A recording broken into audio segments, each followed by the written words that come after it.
বরগুনা জেলায় প্রায় সবগুলোই লোহার সেতু কিন্তু ঝুঁকিপূর্ণ ঘোষণা করা হয়েছে।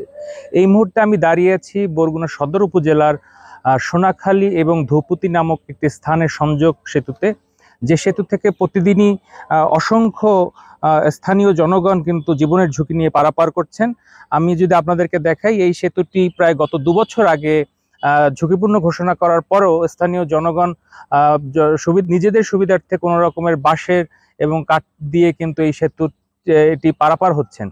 আপনাদেরকে একটি বিষয় জানাতে চাই, বরগুনা জেলায় প্রায় 357টি সেতু ইতিমধ্যে ঝুঁকিপূর্ণ ঘোষণা করেছে প্রশাসন, যার মধ্যে গত বছরে প্রায় 14টি সেতুই ধসের ঘটনা ঘটেছে বলে আমরা খবর পেয়েছি।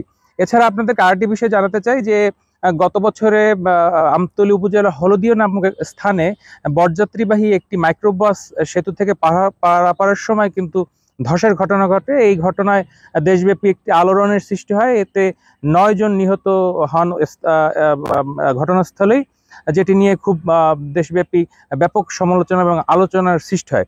এরপর পরই কিন্তু প্রশাসন এই সমস্ত ঝুঁকিপূর্ণ যেসব সেতু আছে এই সমস্ত সেতুগুলোতে ঝুঁকিপূর্ণ সাইনবোর্ড দিয়ে দেন, এবং তারা কিন্তু আমাদেরকে তখন বলেছিলেন যে এই সমস্ত সেতুর বিষয়ে তারা পদক্ষেপ গ্রহণ করবেন।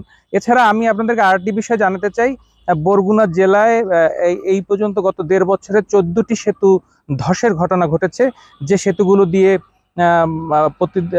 এখন বাঁশের সাঁকো ব্যবহার করে সেসব জায়গা মানুষ পার হচ্ছেন। আমরা কথা বলেছি স্থানীয় যারা বাসিন্দা আছেন তাদের সাথে, তারা আমাদেরকে জানিয়েছেন এই সমস্ত সেতু দিয়ে কিন্তু প্রতিদিনই তাদেরকে জীবনের ঝুঁকি নিয়ে পারাপার করতে হচ্ছে, কারণ এই শহর কেন্দ্রিক চলাচলের ক্ষেত্রে কিন্তু এই ছোট ছোট লোহার সেতুগুলো তাদের একমাত্র ভরসা।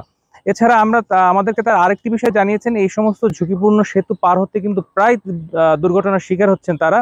এতে করে কিন্তু তাদেরকে এই ঝুঁকিপূর্ণ সেতু পার হতে গিয়ে দুর্ঘটনার শিকারের পর কিন্তু তাদেরকে ঢাকা বরিশাল পর্যন্ত চিকিৎসার জন্য যেতে হচ্ছে।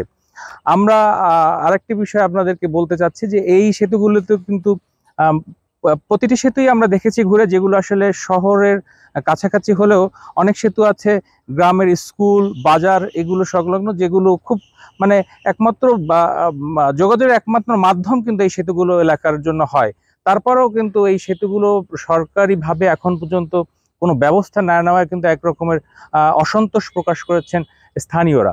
আমরা কথা বলেছি প্রশাসনের সাথে, তারা আমাদেরকে জানিয়েছেন এই সেতুগুলো নির্মাণের জন্য ইতিমধ্যেই সরকারের ঊর্ধ্বতন কর্তৃপক্ষের কাছে তারা চিঠি লিখেছেন, এবং তারা এই সেতুগুলোর মধ্যে থেকে অতি ঝুঁকিপূর্ণ কিছু সেতু নির্বাচন করেছেন, যেগুলো তারা আমাদেরকে আশ্বাস দিয়েছেন খুব দ্রুত সময়ে এগুলো নির্মাণ এবং সংস্কার করা হবে বলে আমাদেরকে তারা জানিয়েছেন।